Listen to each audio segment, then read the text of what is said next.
what Joe Biden basically said to everybody this week was, y'all can kiss my old ass, every wrinkle and dimple of it, because I am a father before I'm president when it comes to my son, and I'm going to do for him what Donald Trump has already said he's going to do to J6, what Donald Trump has already done with his son-in-law's daddy, what Donald Trump has already done with his close friends in his last administration, and what he will do more of.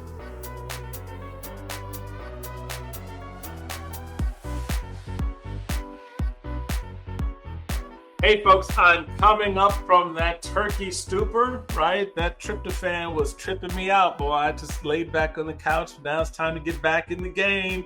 So glad you could be with us as we wind down this crazy, wacky year. And you know me, I always want to have an engaging conversation with someone who can help me do that. And I got a brother for you who's going to do that for all of us. None other than Michael Smerconish. He is the host of a daily radio program heard nationwide on SiriusXM's POTUS channel, where I once got to play for a while. You can hear Michael every weekday at 9 a.m. Eastern. He's also the host on CNN's Smerconish on Saturdays at 9 a.m. Eastern. Before that, he's a longtime newspaper columnist for the Philadelphia Daily News, Sunday Philadelphia Inquirer. Yeah, so he writes some stuff. So he's got his finger on the pulse in a way that I think is unique for broadcasters and journalists. Given his many platforms and his ability to converse with the American people. I'm looking forward to the conversation. You're going to enjoy it, coming right here on the Michael Steele Podcast right after this. Hey folks, welcome to the Michael Steele Podcast. It is always a treat as we wind down what has been an absolutely batshit crazy year, politically, economically, culturally, all of that stuff. To bring on a smart guy who kind of puts his finger on the pulse and tells you whether or not you're still breathing. And that guy is someone I've known and admired a long, long time. I've had the pleasure of watching him and engaging with him in whatever medium he happens to be on. So it's a real treat to have Michael Smerconish here on the podcast, in the house, as we like to say. Welcome, Michael. Michael, thank you for having me. It's been too long since we've been together, even remotely. So nice to see you. It's good to see you, brother. It really is. I watch your stuff on Saturday mornings. I get to record it now because I'm tied up at that time too. So it's kind of crazy, but it's really refreshing. You've always been the guy in the room that says, "Y'all smell that?" Or is it just me? Right?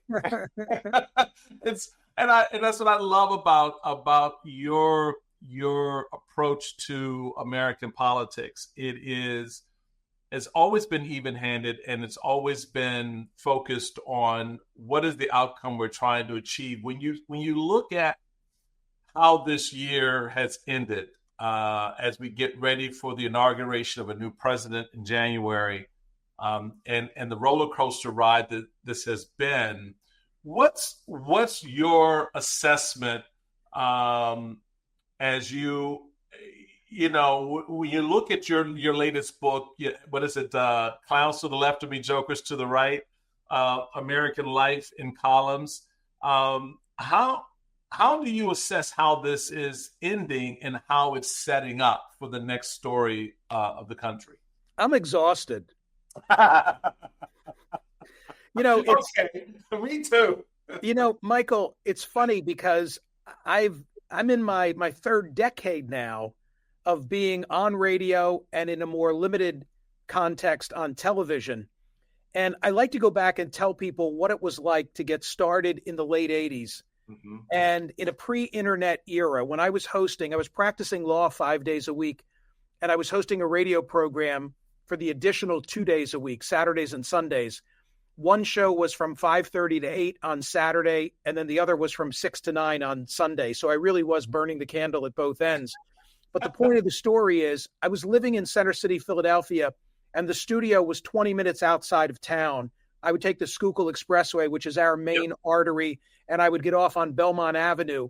And I would have my fingers crossed for that whole 20-minute ride, praying, hoping that the Philadelphia Inquirer and Daily News would have been delivered by 4:30, 5 o'clock when I would pass through, because I needed it for show prep. Right. And without it, you had to turn to those evergreen subjects. Man, what I wouldn't give for a day that I could come in and just do the old evergreen Seinfeld kind of subjects where we didn't have to be on the front page of the paper. It's just been insanity, Yeah. And then with Trump winning the election, it has guaranteed that this has continued right through the holidays and is going to go through the first 100 days and who knows what thereafter. So it's unpredictable. It's tumultuous.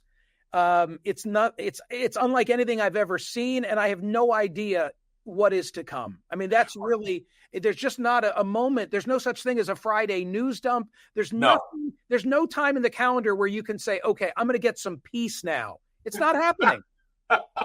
No. And so that really begs the question then, what changed? What is it about the American political and cultural, because those are the two pieces that we're sort of ping-ponged in between, the cultural and political, and one is driving the other at any given point in time. What is it in your estimation, going back to that somewhat idyllic period, right, where you're sitting there on the Schuylkill, which I'm very familiar with, having spent my time at Villanova with the Augustinians and having to make that run every once in a while. When it was a parking lot, you were sitting there just thinking, okay, this is the most complicated thing in my life right now. But what changed? What on that landscape changed those two pieces in such a way that we find ourselves where we are right now, in your estimation? In a word, I would say it's fragmentation. It's fragmentation of our politics. It's fragmentation of our culture. Mostly it's fragmentation of our media. We've all, in the internet era, with all of these choices, we've all gone in our separate directions. I mean, I think about how often someone will say to me, hey, are you watching this on Netflix? Are you watching this on Hulu? Are you watching this on whatever and I'm like, no, I've never even heard of it.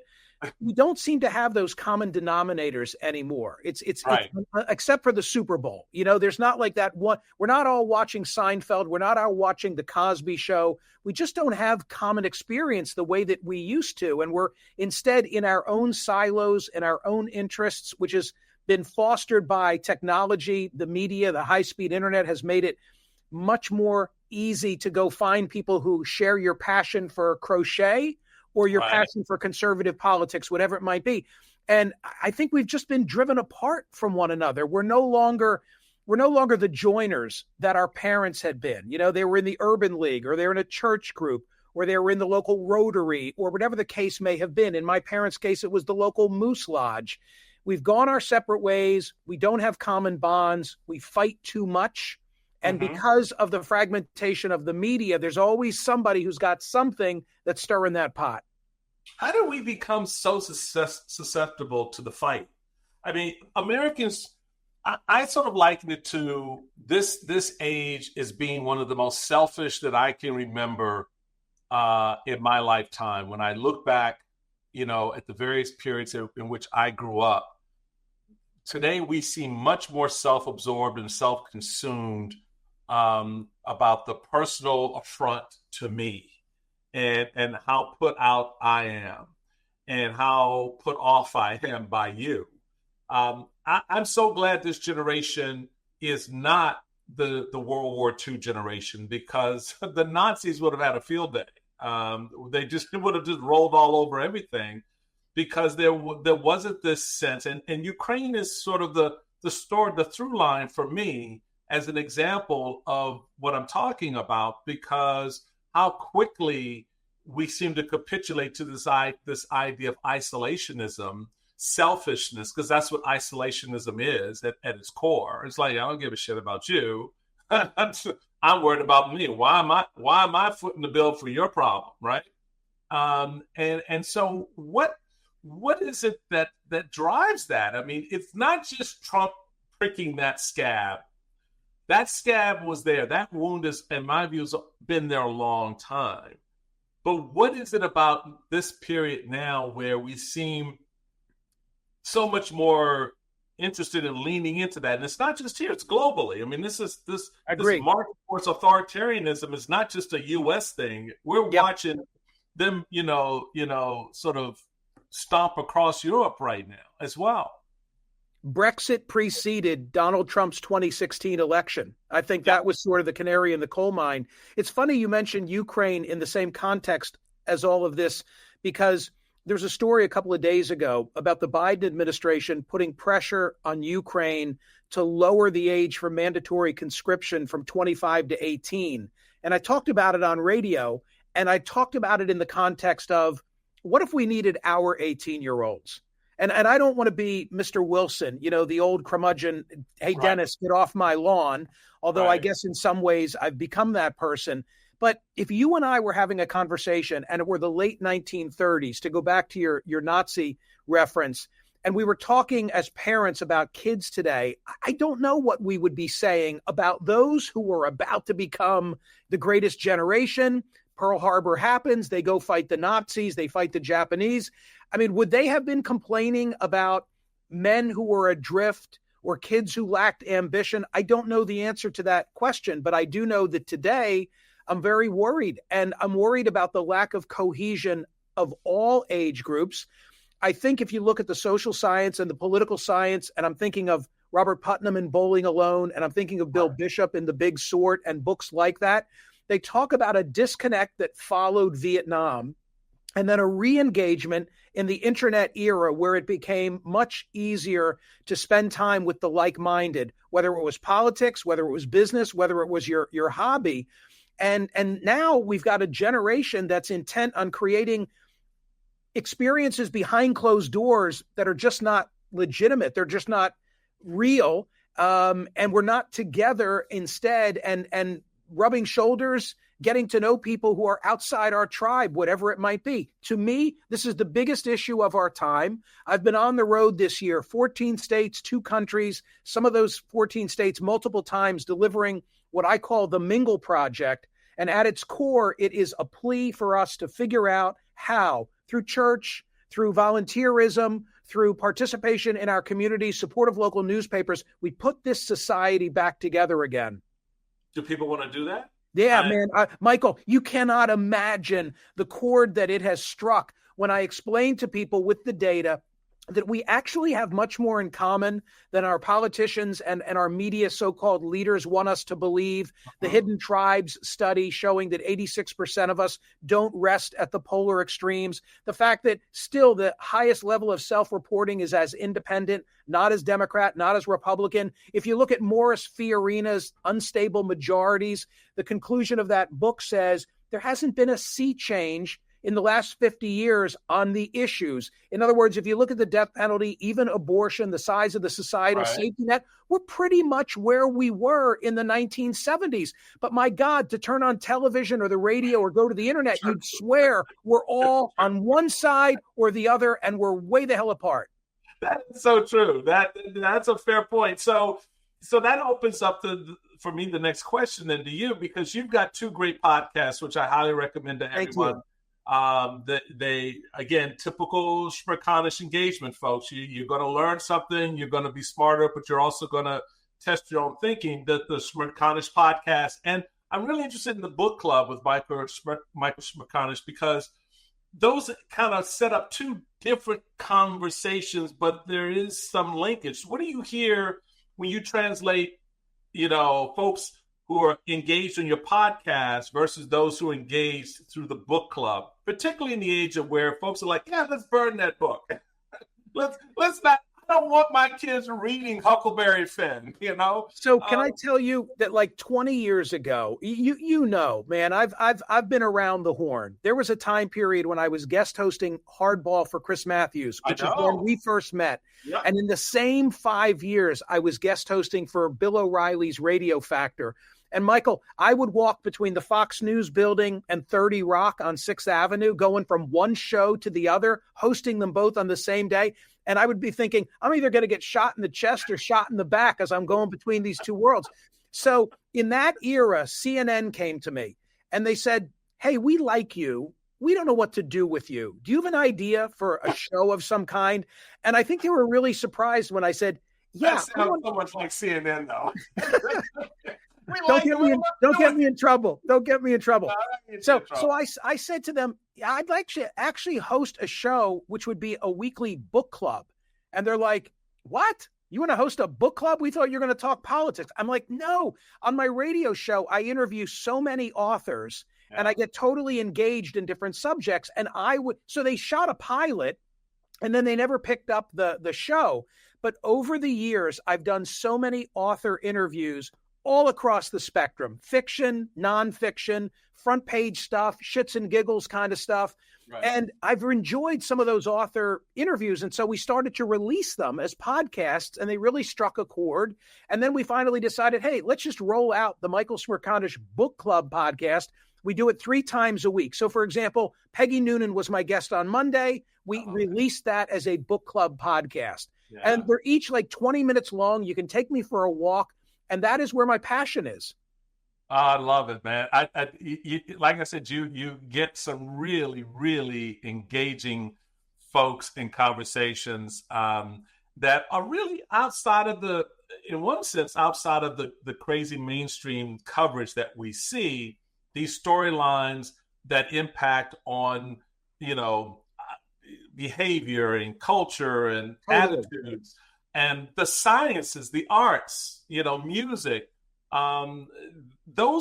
Those features, I think, in many respects, that have defined us generationally, how we identify ourselves. We could talk about the music of the 1990s or the 1960s or, the turn of the century. We can talk about how the arts like theater and TV in competition with each other actually found a rapprochement, if you will, and sort of figure out how one plays off of the other.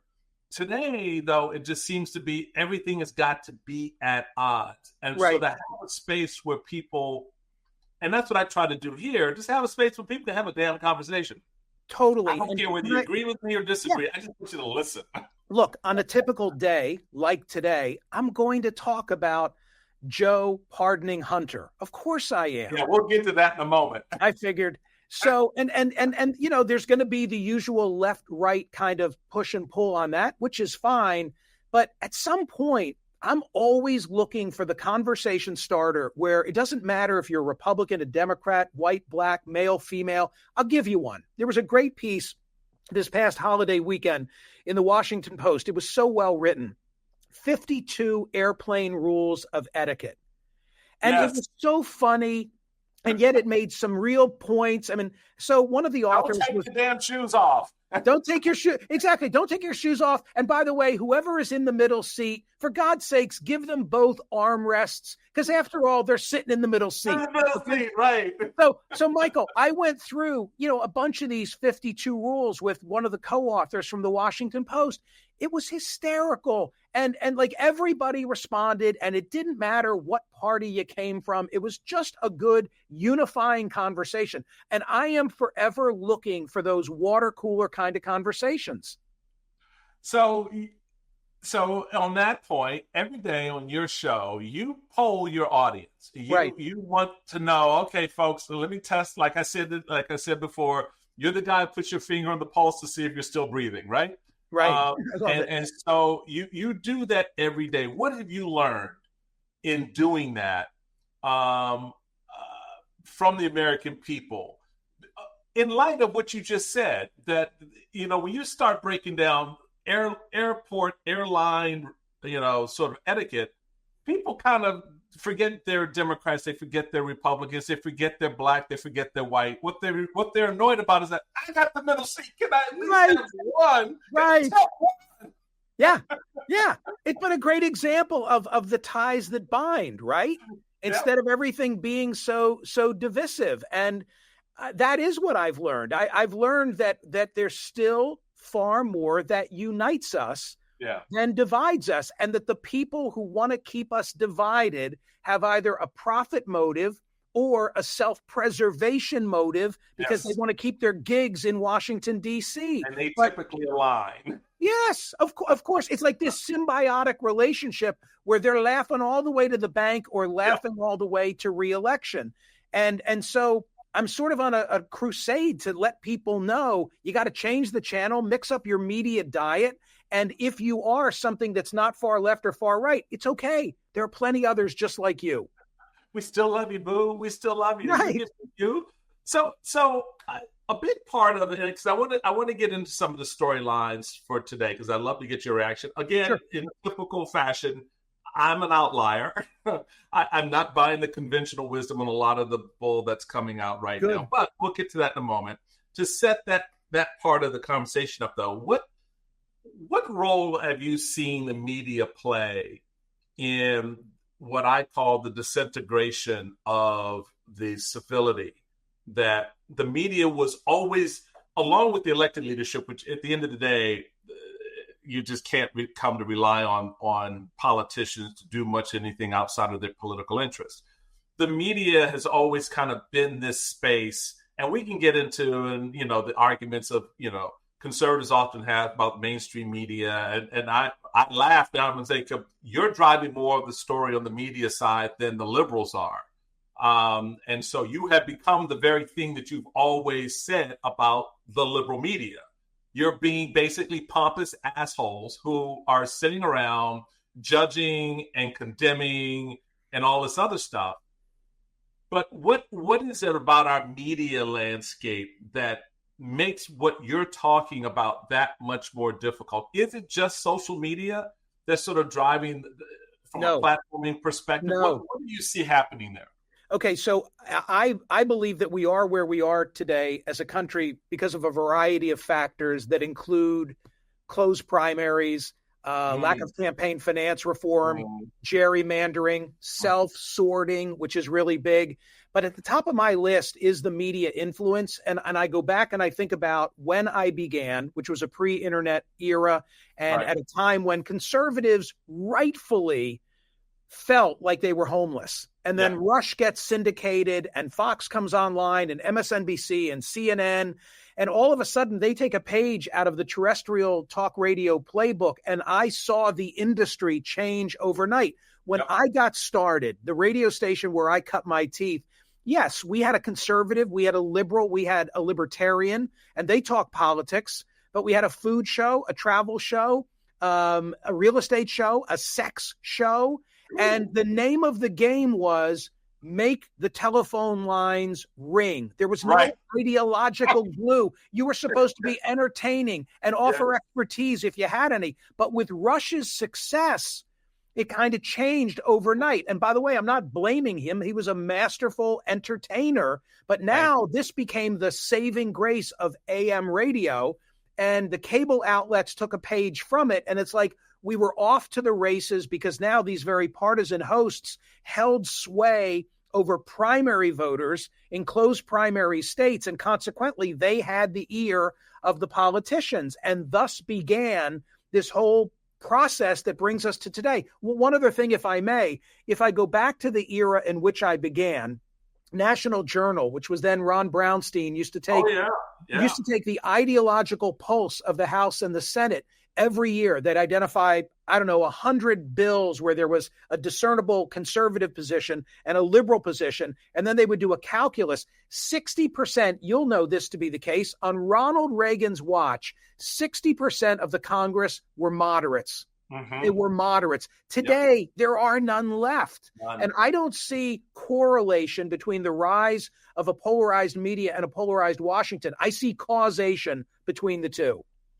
That's such an important point to lay up, because it really does speak about the disintegration at the core of the Congress. You can go back and you can look at it going back to the 1990s, the emergence of the Gingrich sort of era of combative politics, taking out then Speaker Wright, turning the cameras around on C-SPAN, all of that, sort of leveling up this sort of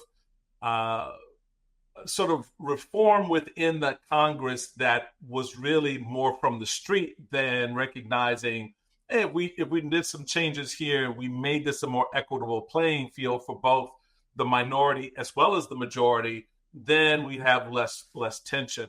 And now that's sort of taken off on its own, and it's become, like you said, with the media driving a lot of it, and a lot of it being driven to the media in a way that you lose sight of the purpose of governing, the purpose of these institutions. So something like the deep state sort of takes hold in the minds of people, because how else do you explain why things are so messed up? And I've become disappointed. I mean, having grown up in DC and watched a lot of this firsthand, just disappointed in the leaders and in the men and women coming to town who have no backbone, who have no spine. I was on earlier today with Andrew Mitchell. We were talking about Senate Republicans and whether or not they would stand against the nomination of a Hegseth or what is her name? Tulsi Gabbard. Yep. What would they do? And I'm like, well, they have the power. They have the constitutional power. Right. This question of the backbone is given to you by the Senate. The question is whether or not you want to take out your backbone and give it to Donald Trump. And I find more politicians wanting to do that because of the two things you said before.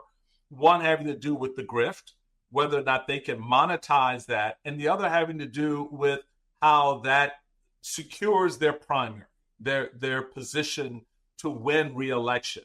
And it's not about the general election anymore, because the lines have been drawn where that's irrelevant. It's all about the primary. That's totally. Now, regardless of whether or not you're a Democrat or Republican, that's where the fight is. Michael, there's so many things I want to say. I could talk to you for the entire day. So you referenced Pete Hegseth and that nomination.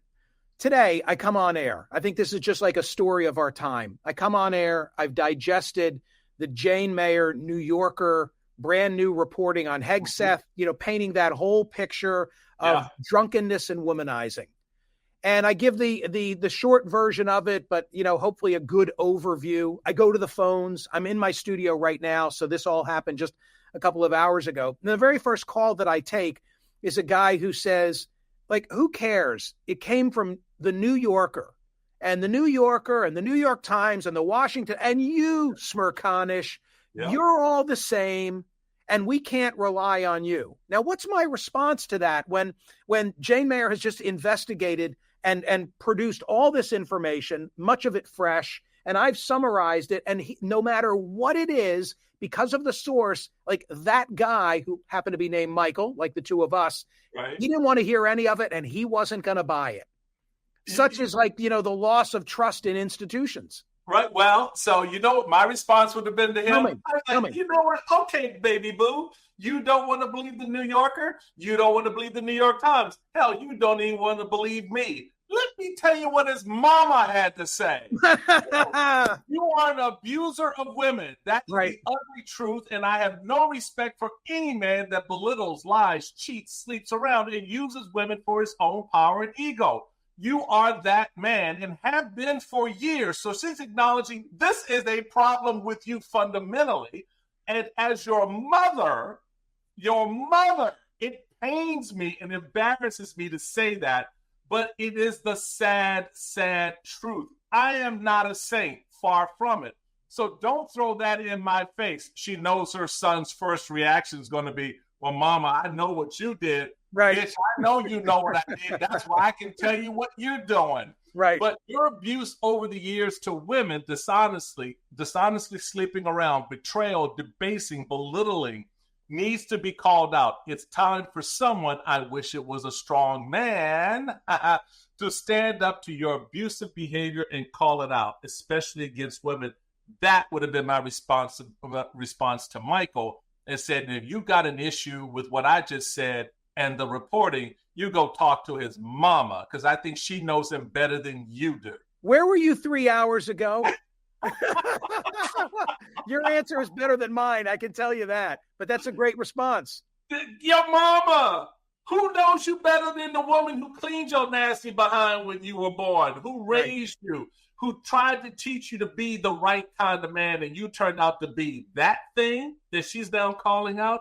this is the problem I have with a lot of Republicans, because they, at this point in time, are pushing guys like Hegseth because of the political opportunism it creates for them to grab and hold power. They don't give a damn about the men in the military, the men and women serving. This guy has already said women shouldn't be serving in a combat position, despite the fact that that's what they're doing today in significantly important ways. And yet he wants to come in and say that women don't have a role here. And these Republicans are buying into this response. These are the same people who turned a blind eye to what his mama just said, turned a blind eye to the Access Hollywood tapes, turned their blind eye to the Jean Carroll story, turned a blind eye to the number of other women who come out and labeled accusations against their nominee, now a president-elect. What does that tell you? That caller is so willing? I mean, because in one sense, Michael, I'll be honest, that's just a bullshit excuse going after the New Yorker. Because it says something fundamentally about how you were raised, and fundamentally about where you are, that you know what you know, not because you just heard it made up, but because credible sources, women who have been impacted by this man's behavior, now including his mama, are telling you about him, and you're like, well, that's just a lie. I don't believe any of it. Yeah, and I find the story credible because of all of the detail and all of the players who are relied on. If it were a one-off, he said, she said, I'm willing to give both the benefit of the doubt, but there's just too much detail there. It's like, it's like in my law days, if I had a witness who said, I remember that it was a rainy day, and then I had a witness who said, I remember it was a rainy day because it was my wedding day. I'm like, okay, that's the person who's got the compelling additional details. I have to say that I think one of the reasons why no one of, and you could have gone on with 100 more examples beyond Access Hollywood and all of the different things. The reason why none of them stuck in the end, perhaps, is because some of the voters just got tired of hearing, you can't possibly vote for him. I feel like there was a level of condescension in the most recent election. People will say to me, well, how did Kamala Harris lose? How did Donald Trump win? And my answer, the short version, is to say immigration, perception of the economy. I don't know if it's the economy or just the perception, but certainly the perception, grocery bills in particular. But I also think condescension, because there were so many things, and the institutional forces, certain media outlets were so over the top in banging Trump. And then came that joke, terrible joke, but the joke in the 11th hour at Madison Square Garden. And I just think that people maybe who would have been willing to reject him on their own felt like they were being told this is what they had to do. That makes a lot of sense to me. And there's a lot that I can say and have said about the way Democrats approach this election. But even beyond their political ineptitude was this emerging sense that went all the way back to the beginning of the Biden term, which is why they got lost in stupid conversations over the filibuster for 18 months with Joe Manchin. I'm like, dude, set his ass aside and move on, for God's sake. Why are you wasting time on this? Was this overwhelming sense that Donald Trump, everyone got the story. Everyone knew he was this existential threat that there's no way that they would ever fall back. Now that they've given us the vote and supported Joe Biden and he's in the White House, there's no way that we need to relitigate that. There's no way we need to worry about that. And so when they finally dialed back into the conversation, when people were not responding the way they thought they would or should by virtue of his poll numbers, and I believe it all really kind of came off the rails for them with the Afghanistan effort. That's when first time he dipped below 50%, and the public was like, you don't have a clue what you're doing, do you? But again, in that moment, they didn't explain that they were executing Donald Trump's exit strategy, not their own, which said a lot to me about, dude, why are you relying on Donald Trump's exit strategy? You know that's messed up. Pause. We're going to take a moment. We're going to come back and we're going to deal with it later. But no, they plowed in and the rest played out the way it did. there was this sort of hoity, well, how dare you? How did you not get what we did for you? We transitioned you off of Trump. Why are you going back to him? And they completely missed the conversation that the country was saying, because I'm paying $7 for a gallon of gas, I'm paying $6 for a dozen eggs, and I can't afford to do X, Y, and Z. The economic storyline became a narrative that they could illustrate. They could hold up a real hard number and say, this is why I'm pissed. I couldn't really express why I wasn't trusting of the Afghanistan pullout. I really couldn't express why your conversation about, the filibuster made no sense to me. But this shit I can talk about. This I can tell you about. And he didn't get it. And that and footage of people crossing the border shown on a loop on certain outlets was just too much. And then compounded by the fact that President's frail. He's frail, and what plagued him was going to plague us all eventually and never going to get better. That's it. No way, because all of us are aging, and some of us age better than others, and Trump just kind of hides his behind McDonald's. But that's a whole nother story. That is true. Somehow that's how he does. That is true. We're going to take a quick break. We're having a great conversation with my buddy, Michael Smerconish. We have been far too long away from this kind of a conversation. I'm just going to put it out there right now. I'm letting Dan know I need to come on your show at some point. Let's do it. Love it. Love it. We're going to make that happen. Check out his podcast, the Smerconish Podcast, and Book Club with Michael Smerconish. All of that we're going to get into a little bit more with Michael right after this. Welcome back, folks, to the Michael Steele Podcast. Yes, it's the Michael and Michael time together. This is special. It's got a ring to it. It's got a ring to it. I'm loving every minute of it. It is great to be back in the house. We were pals over when I was certainly in my days over at Sirius. He's doing his voodoo every day also over at CNN's Smerconish. You can catch him there Saturdays at 9 a.m. Eastern. And certainly check out his two great podcasts, the Smerconish Podcast and Book Club with Michael Smerconish.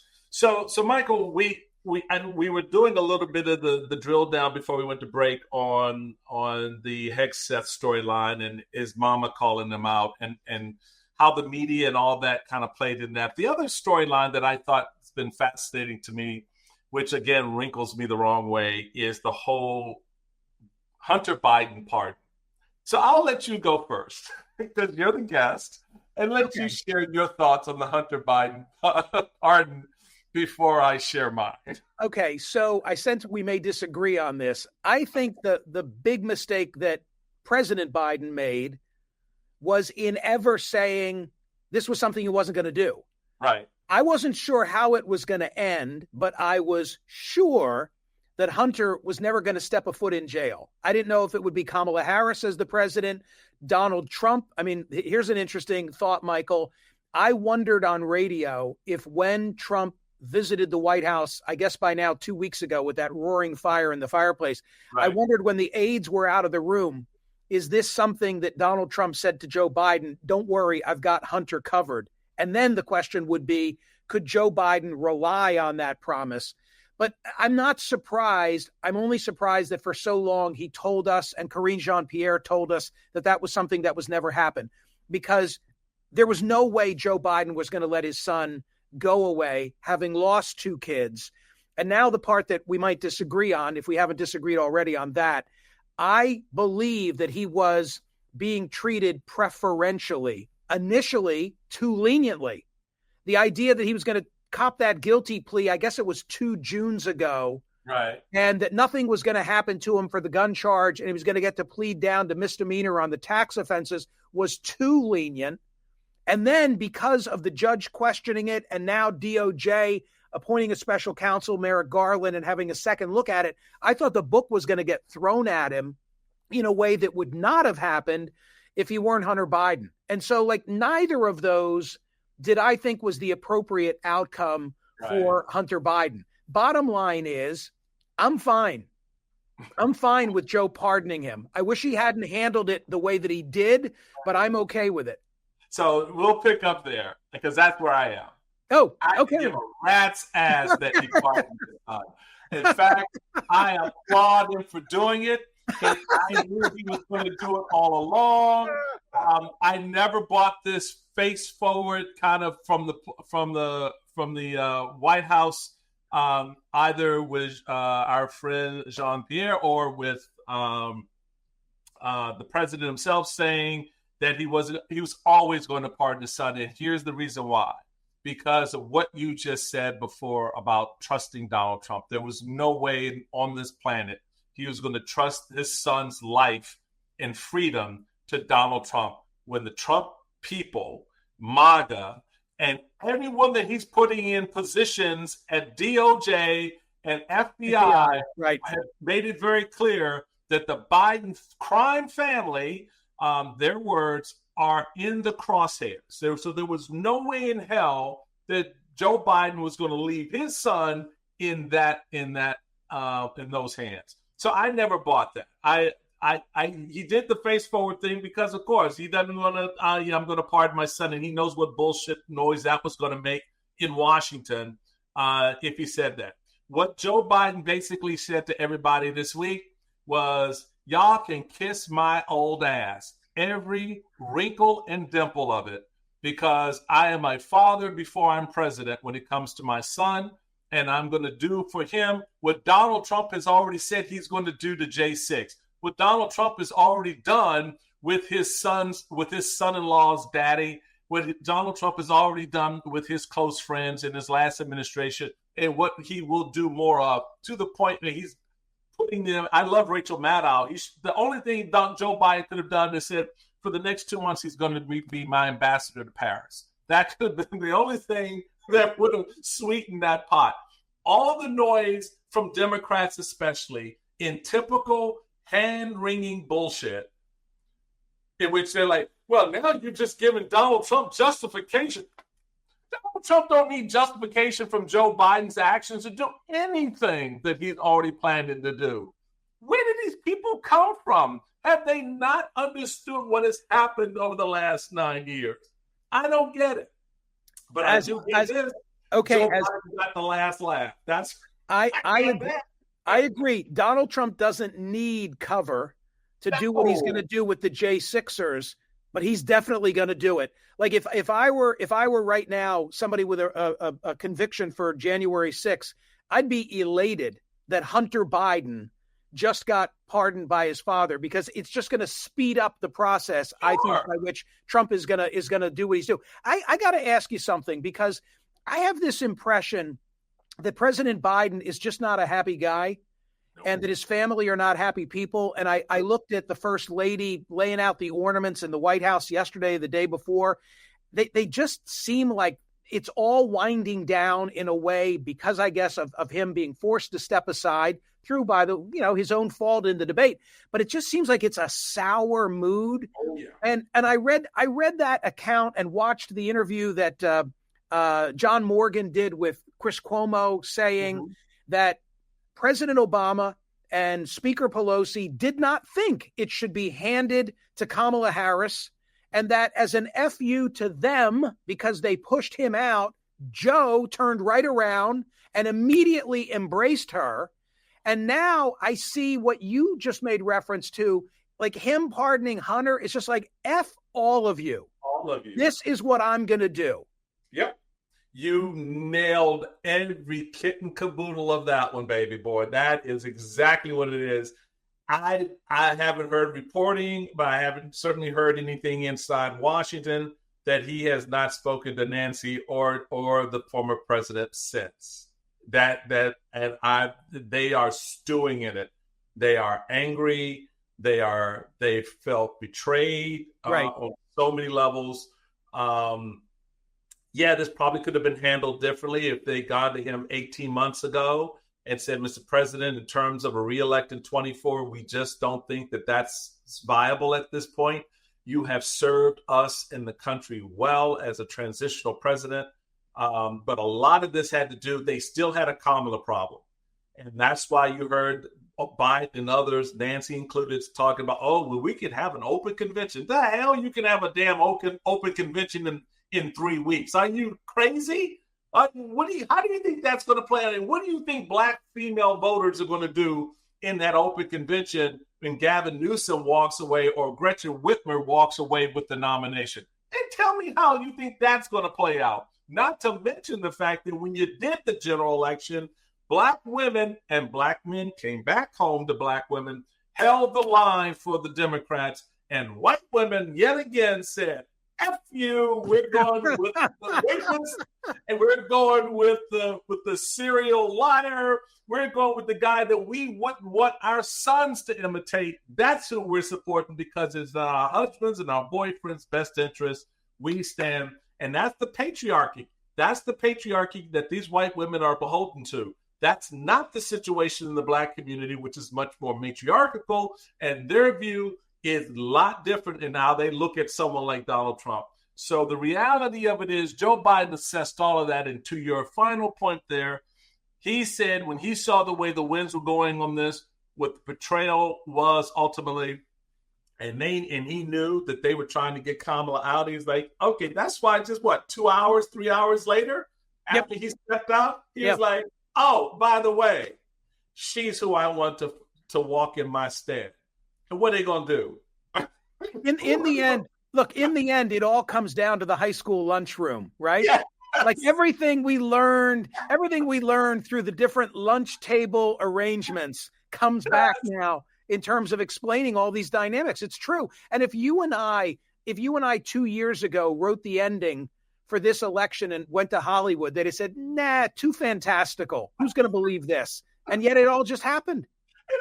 It did. It all played out, and it's continuing to play out. And here's the part that I find the most interesting. There's this great meme that's going around in the black community, particularly among black women, of like these 5 sisters sitting on a roof with a glass of wine. I'm laughing already. Watching the city burn. And they're sitting there, they're like, don't call my ass. I got nothing for you. Not picking up the phone. Don't know who you are. You go solve that problem. There's a richness to that I think is politically important for Democrats to appreciate, that their most loyal constituency right now is outdone. And they've watched the third election, 16, 20, and now 24, where even in when you look at 20, even though Joe Biden won that election, white female voters did not vote for the Democratic nominee. And yet there seems to be this incessant drive to sort of win that vote, which they're not going to win. Same with white men. So the party of coalitions has a coalition problem, which they're not going to solve with white people. And I don't understand how they've watched Hispanic voters, the most diverse in that coalition, when you consider the diversity within the Hispanic community, from folks from Venezuela to folks from Cuba, how they've not figured out a strategy to stitch that coalition together, align it with the African-American community in such a way that, you can afford to lose white suburban women voters because you don't have them anyway. I've thought that Democrats misjudged the Hispanic vote insofar as they thought that closing porous borders, being strong against illegal immigration, was going to have blowback among Hispanics, when in fact it's the opposite, that those who are here, those who came here playing by the rules, are among the most offended when they look at porous borders. And that Donald Trump was able to earn a lot of credibility in those quarters because of his immigration position and not despite it. Yeah, I think that's exactly right. So how does that then set up for the next DNC chairman? I can tell you that when I was approached in 2008 to run for chairman, I made it very clear I did not want to be chairman of the party if there was a president down the street. There's no way in hell I wanted to pick up the phone every day and get permission to be a chairman. So now the next DNC chair is going to be freed of that obligation. They can look at the country holistically and map together a strategy that will allow them to reposition the party to be competitive. Because when you look at the numbers, Michael, Donald Trump did not win a mandate. One, stop the lie there, didn't happen. Two, he won less than 50% of the vote. It's now 49 point something, may go down as soon as California get their act together and finish tabulating. But more important than that, when you're looking down ballot, they only have a 6-seat Senate majority. They only have a 3-seat House majority. And Democrats did far better down ballot than they did, nationally, statewide. What does that tell you? It should tell the next incoming chairman about positioning the party, particularly in light of what you just said about immigration and the economy, those pocketbook, kitchen table issues that they seemingly lost on. Well, I think they also lost. If you were to ask me what was the most effective ad, because as a Pennsylvanian, I felt like I was living in Iowa or New Hampshire at the outset of the cycle. It was really an interesting experience to be bombarded with so much campaign spending. In the end, I think that all of it was pretty much a wash, except for the they, them. Kamala is for they, them, and Donald Trump is for you. So what I would say in response to the economy and the border issues, those cultural wedge issues are still very, very strong, very emotive. And I think that the Democratic Party has got to shed some of the woke influences that I think have allowed it to be cast as being very squad oriented and not more Joe Biden of old school oriented. I don't mean age wise. I just mean like that old school kind of Biden, Tim Ryan kind of a Democrat. They've got to win them back. Missing the Al Smith dinner was much more than just missing a white tie dinner. Sent the wrong message. Yeah. And I think that they're portrayed as just being far too outside the mainstream. So whether you would know better than I, given your history, but whether the head of a party can really reorient that or not, I don't know. You can. I did. I mean, you look at the fact that 2006, I was on the ballot in 2006 for the U.S. Senate race in Maryland. Got clobbered by Ben Cardin, but barely. I mean, I lost a lot of people. Were sick of big government republicanism under Bush, the spending, the war, all of that. It was hard baggage to carry, and it affected a lot of candidates negatively. 2008, McCain loses to history, right? Barack Obama, tough race to begin with. But then even on matters of the economy and some of the bellwether issues that were always there for Republicans, like war and peace and things like that, again, we were still taking a hit. So you have to learn how to turn that narrative around. And one of the ways is what we talked about a little bit ago. That's how you listen to your audience, how you listen to your voters. And the voters will always tell you what they want and what they're receiving, whether or not they like it. But there's the other aspect of this that I want to get your thoughts on, because it really does raise the question for me when you talk about sort of the old formulations, the more traditional approaches like the Al Smith dinner, right? Something that's very traditional that, on the surface, like, why am I going to go to a white tie dinner? But you see the blow, both positive and negative, if you go or don't go. Versus what we saw in this election, where Republicans certainly just outfoxed and quite honestly bitch slapped the hell out of Democrats on, and that's content creation. This new space, this digital space in which you have these influencers, the Joe Rogans, the podcasts, the sort of the meme world in which storylines are created that aren't really attached to anything but take on a life of their own.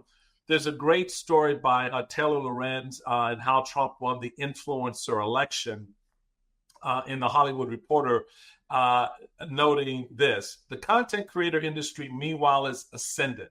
The influencer economy is set to surpass $500 billion in 2027. according to a recent study by Goldman Sachs. And 30% of consumers trust content creators more than they did 6 months ago, according to a 23 report by Sprout Social. Throughout the election, both Democrats and Republicans were forced to grapple with a radically transformed online news and media environment. Both parties courted creators by inviting them to their respective conventions, seating influencers in front and center during rallies, funneling money to creators through the political action committees, and attempting to build up their respective candidates' own following across social media platforms. But Trump was able to do that in a way that actually won young men for him, moved the needle among African-American men and Hispanic men, held women in place for them. How do you see that level of influence as this new form of media takes hold, this influencer space in which I'm not going to an Al Smith dinner when I can reach, 2 million, 3 million folks on Joe Rogan's program and have that carry me in ways that maybe that dinner doesn't. But she didn't do either. Right. She didn't do either. Big mistake. Hey, I'm listening to you and I'm thinking this may sound a little wacky, but give me 60 seconds to tie it up. I'm thinking about during the pandemic, my wife and I have a second home. Our daughter and son-in-law, in the midst of the pandemic, wanted to get out of Brooklyn. They moved into our second home. They became squatters. We had to throw them out. But when we finally took possession of our second home again, I go in, turn on the television. I'm looking for CNN. There is no CNN because they had cut loose the cable package. They had cut the cord. Okay? Oh my God. That which pays the mortgage on the house was no longer accessible in the house. It was such a wake-up call, Michael, because, they're young 30-somethings. Yep. They didn't give a shit about CNN, Fox, MSNBC. So instead, it was all digitally done via their computers. And it was a reminder to me of Scott Galloway, who I think is a brilliant guy at NYU, once telling me years ago, remember, you work for the prettiest dinosaur in the zoo. What the hell is he talking about? The prettiest dinosaur. So I'm constantly trying to be in touch with all of these new platforms. And I'm also susceptible to being in the cable bubble, even though in Philly, I'm removed from Washington and New York. But I think you kind of get caught up in the groupthink, and you could easily miss that the real power of this election, as you point out, was with a whole host of influencers that many of the rest of us have never heard of. In the same way that I said minutes ago, somebody recommends to you a TV show on Hulu or Netflix that maybe you've never even heard of, because there's so much fragmentation going on. So knowing as a political strategist where you go to assemble the coalition that you need is of paramount concern now. It's a huge piece of the upcoming puzzle that we're going to see on the political landscape, not just out of what comes from Trump's term, right? Hopefully last term, but how in light of this election, how that reshapes that landscape politically. How do Democrats adapt? How do Republicans continue to press their advantage there? And how do voters respond in a digital world where they, like your kids, I can't believe they did that, but I can't because I got 30-something-year-olds who don't even know what a TV is, cut that cord for you in a way that now does expose you to the wild, wild west. And that's something that I think from a political standpoint is at once exciting, but also incredibly dangerous in terms of what the country may ultimately look like and what influences that behavior. As we've talked before, what we're seeing here is not just localized to us, it's global. This sense of populism and the us versus them, the deep state psyche, all of these things have a legitimate home now in which they can rest and grow and influence. And the guy, Michael, who called the program that you had the better response about Pete Hegseth's mom, he can go find whatever he's looking for, right? Whatever he's looking for, it's out there somewhere now. There are a lot of choices and very little policing of a lot of those. You know, if I'm going to get policed if I say something on SiriusXM or something on CNN that runs afoul of whatever the facts might be or the community standards. But I like your description, wild, wild west. Like, you know, how do you instill civility? How do you instill fact checking? All of those issues are now. How do you do it when everybody's slinging, right? Everybody's slinging. Yes, it's true. You know, I could be a guy literally sitting at a desk in the corner of a room and be one of the largest, most influential content creators on the planet. Who did not have to work his or her way up the ladder, be mentored, understand what community standards, decorum are all about. No, all of that is out the window. You can be an overnight sensation by being that guy in the corner. Well, there are those of us who still believe in the hard work and doing it the hard way, which, you know, still has some value. We hope. And folks, I just a real treat to spend this little bit of time with my buddy, Michael Smerconish. Thank you, man. I really appreciate you coming on and taking the time. You know, I love listening to you on Sirius, on CNN, wherever you are. It's just smart stuff. You make people think, and we need to do a little bit more of that these days. That is high praise coming from you. Thank you so much. I appreciate it. So, folks, that does it for our time together. Again, I need you to check out everything Mike's doing, starting with his latest book, Clowns to the Left of Me, Jokers to the Right, American Life in Columns. Check it out. It's all good stuff. Check him out on SiriusXM's POTUS channel, weekdays at 9 a.m. Eastern for the Michael Smerconish Show. You also want to check him out on CNN Smerconish on Saturdays at 9 a.m. Eastern. And certainly his podcast, the Smerconish Podcast and Book Club with Michael Smerconish. This is a busy brother. That's a lot to promote. Jesus. Thank you for all of that, Michael. No, but it's all good. And I know my crew will love engaging with you as I do. Thanks again. Okay. Folks, that does it for our time together. Don't forget to do the voodoo you do here on the Bulwark platform. I appreciate the love you show us. Do the download thing. Share, you know, it makes me happy. Besides, it's Christmas. Give me the gift of a download. That's all I'm asking for.